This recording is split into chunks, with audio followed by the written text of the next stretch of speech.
நோன்பு. மாசி மாதம் கடைசி நாள் இரவு ஆரம்பிச்சு பங்குனி முதல் நாள் காலையில தான் இந்த நோன்பை நம்ம முடிப்போம். இந்த நோன்பை காமாட்சி நோன்புன்னு சொல்லலாம், அப்புறம் கௌரி நோன்புன்னு சொல்லலாம், சாவித்ரி நோன்பு, சாவித்ரி விரதம்னு சொல்லலாம். இப்படியாக ஒருத்தர் ஒரு வழக்கில் சொல்லிட்டு இருப்பா.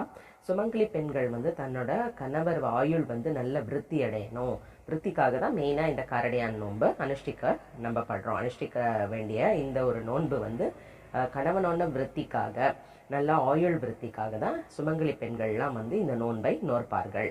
அப்புறம் கார்காலத்தில் விளையும் நெல்லை நல்லா குத்தி, அந்த காலத்தில் என்ன இருக்கோ அதை தானே சுவாமிக்கு நைவேத்தியமாக வைக்க முடியும்.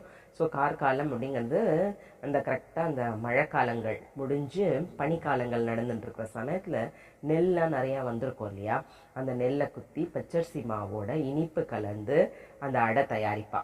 ஸோ 2 அடை, வெல்லம் போட்டு ஒரு அடை, அதுக்கப்புறம் காரம்